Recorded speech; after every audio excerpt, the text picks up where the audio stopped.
নমস্কার প্রিয় শ্রোতা বন্ধু, সৃষ্টি রহস্য চ্যানেলে আপনাদের স্বাগত জানাই। আজ আমরা জানব গীতার আলোকে কিভাবে একা থাকতে হয়, একা থাকতে জানতে হয়, শিখতে হয়। আজ ব্যস্ততম এই শহরে বা মানুষের ভিড়ে মানুষ যখন নিজেকে হারিয়ে ফেলেছে, তখন কিভাবে আমরা নিজেকে একটু গুছিয়ে নিতে পারি সেটাই আজকে জানবো।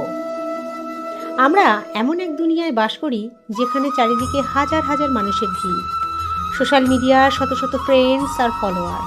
তাও রাতের অন্ধকারে আমরা প্রত্যেকেই এক গভীর একাকিত্ব অনুভব করি। মনে হয় কেউ যেন আমাদের বোঝার নেই, আমরা একদম একা।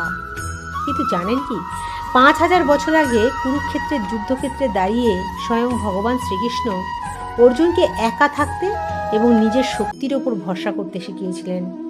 গীতা আমাদের বলে, একাকিত্ব কোনো অভিশাপ নয়, এটি নিজেকে চেনার সবচেয়ে বড় সুযোগ।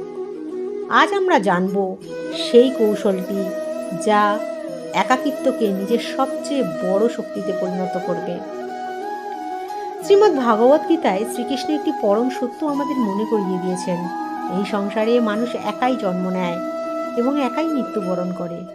মাঝখানের এই সময়টাতে আমরা বন্ধুবান্ধব, পরিবার এবং সম্পর্কের যে মেলা দেখি, তা আসলে মোহমায়ার একটি জাল মাত্র। আমরা ভাবি কেউ একজন এসে আমাদের জীবন বদলে দেবে, আমাদের সব সুখ দুঃখ দূর করে দেবে। কিন্তু কৃষ্ণ বলেছেন, কেউ আপনার জন্য আসবে না। আপনার লড়াই আপনাকে একাই লড়তে হবে। যেদিন আপনি এই সত্যটি মনে প্রাণে মেনে নেবেন, সেদিন থেকে অন্যের ওপর আপনার অন্ধ নির্ভরতা কমে যাবে এবং আপনি একা চলতেও ভয় পাবেন না। তোমার আত্মাই তোমার সবচেয়ে শ্রেষ্ঠ বন্ধু।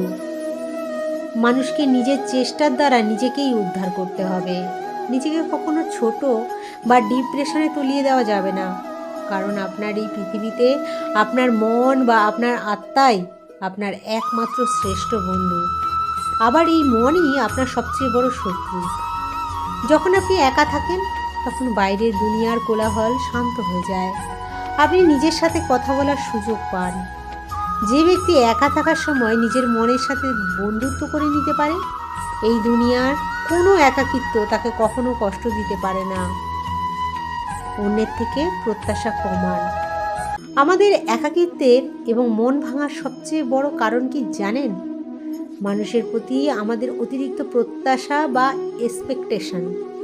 আমরা ভাবি, আমি যাকে এত ভালোবাসলাম সে কেন আমার পাশে থাকলো না? আমি যার জন্য এত করলাম সে কেন বিপদের দিনে মুখ ফিরিয়ে নিল?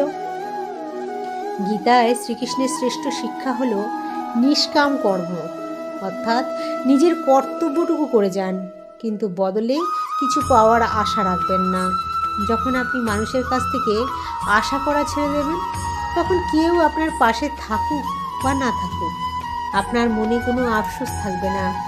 আপনি একাই নিজের মধ্যে সম্পূর্ণ বা তৃপ্ত থাকতে শিখবেন। একাকিত্বকে একান্ত বা ধ্যানে রূপান্তরিত করুন। শ্রীকৃষ্ণ গীতায় অর্জুনকে স্থিতপ্রজ্ঞ হতে বলেছেন। স্থিতপ্রজ্ঞ মানে হলো এমন এক মানসিক অবস্থা যেখানে বাইরের পরিস্থিতি যাই হোক না কেন, ভেতরের শান্তি কখনো নষ্ট হয় না। সাধারণ মানুষ যেটিকে একাকিত্ব বলে কষ্ট পায়, একজন বুদ্ধিমান মানুষ সেটিকে একান্ত বানিয়ে নেয়।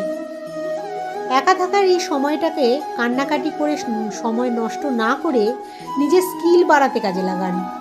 বই পড়ুন, ধ্যান বা মেডিটেশন করুন এবং নিজের লক্ষ্য পূরণের জন্য কঠোর পরিশ্রম করুন।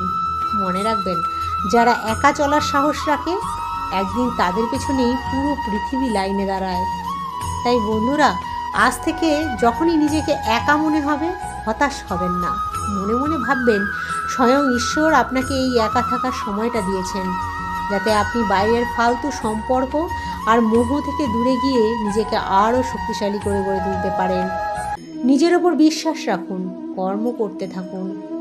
গীতার এই শিক্ষাটি আপনার মনের অশান্তি কতটা দূর করতে পারলো তা কমেন্ট করে আমাদের অবশ্যই জানাবেন। কিন্তু যদি আপনি আপনার জীবনে একা চলতে গিয়ে কোনো সমস্যার মুখোমুখি হয়ে থাকেন, সেটাও শেয়ার করতে পারেন। ভিডিওটি ভালো লাগলে লাইক ও শেয়ার করুন। এরকম আরও জীবন পরিবর্তনকারী ভিডিও পেতে আমাদের চ্যানেলটি এখনই সাবস্ক্রাইব করে বেল আইকনটি টিপে দিন। ভালো থাকুন, নিজের খেয়াল রাখুন। জয় শ্রীকৃষ্ণ।